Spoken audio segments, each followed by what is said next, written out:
At 36 weeks, you're officially in your ninth month and your baby is almost here. So, how do you know when labor is near? Are those cramps real contractions or just practice ones like the Braxton Hicks contractions? In this video, I'm going to walk you through about what to expect at 36 weeks, the early signs of labor, and how to prepare your mind and your body for safe delivery. Welcome back to NK Fertility Solutions, where we talk everything pregnancy, fertility, and your holistic living backed by faith. At 36 weeks, you're officially in month 9 of pregnancy, almost full term. Your baby now weighs about 2.6 to 2.8 kilograms and measures around 47 to 48 centimeters long. Your ultrasound can tell you this. Here is what is happening right now. Your baby's lungs are maturing, preparing for that first beautiful cry. If you have your baby at 36 weeks, your baby will survive. Secondly, fat is building up under the baby's skin to help regulate temperature after birth. Thirdly, most babies begin to move down into the pelvis. This is a process called lightening or engagement. Fourthly, you may notice your belly drops a little, giving you more space to breathe. And finally, you might also feel more pressure in your lower abdomen and pelvis. So growth will slow down in the coming weeks, so your baby will be able to fit through the narrow passageway to the outside, and so you can store up all the energy needed for the delivery. So let's look at the fetal skull and bones because they're very important at 36 weeks. Your baby's skull bones are not fused together yet, so that the head can easily, relatively maneuver through the birth canal. Your baby's skull isn't only soft structure in her little body. Most of her bones and the cartilage are quite soft as well, allowing for an easier journey into the world during delivery. But don't worry, they will harden over the first few years of her life. Your baby by now, many of your baby's systems are pretty mature, at least in baby terms, and just about ready for life on the outside.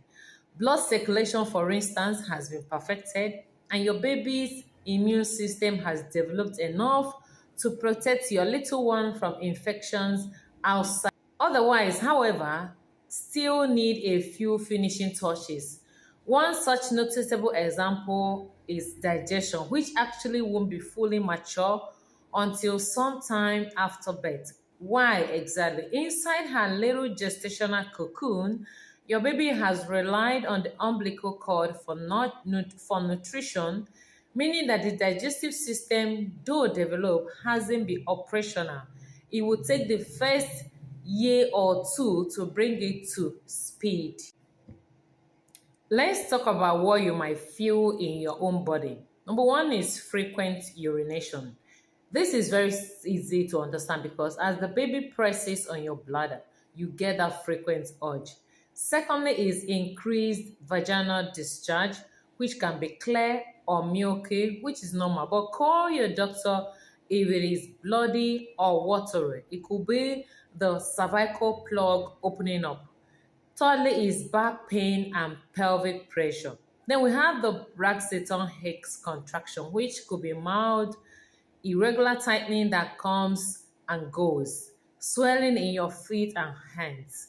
Rest with your feet up if you can. You can experience difficulty sleeping, so try lying on your left side. And yes, some nesting energy. You might feel an urge to clean, arrange, and prepare everything for baby's arrival. Now, here is what many women begin to wonder.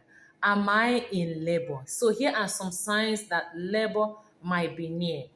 One, your baby drops lower into your pelvis and you can feel it settling deep in your pelvis. Secondly, your ultrasound might actually prove that yes, the baby has settled deeply into your pelvis. You will notice a thick mucus plug or a bloody show. This means your cervix is softening and opening, which is dilation. Cramps or back pain that come and go almost on a regular basis. Your water might break. A gush or a steady trickle of fluid, you might notice that. Contractions become stronger, regular, and closer together. You might experience loose stools or an upset stomach. Your body is clearing out in preparation for birth. And finally, is a sudden burst of energy or feeling restless. That's nature's way of telling you, get ready, get ready, get ready. So, what should you do? At 36 weeks, preparation is key. Here's what you can do. First, pack your hospital bag. In fact, by week 28, your hospital bag should be packed. Have your baby clothes, your toiletries, snacks, documents, everything that you need. Secondly, is keep your doctor or your midwife's number handy. You need to learn about breathing and relaxation techniques for labor. I already made a video about this. Stay hydrated and eat light, nourishing meals only, no sugary, no eating till you are overfull. Now, finally, is pray and stay positive.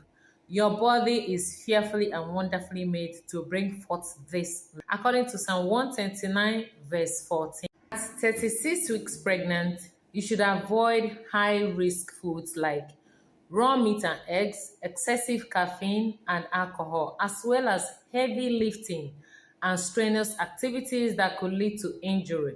It is also best to limit or avoid long distance travel, excessive heat, and contact with sick individuals to support a safe transition to motherhood. So get plenty of rest, sleep on your side, not your back. You need to get support. Wash your hands all the time. Maintain a good hygiene to prevent illness and stay hydrated. Eat small, frequent meals to manage heartburn and constipation. Mama, this is your season of expectation.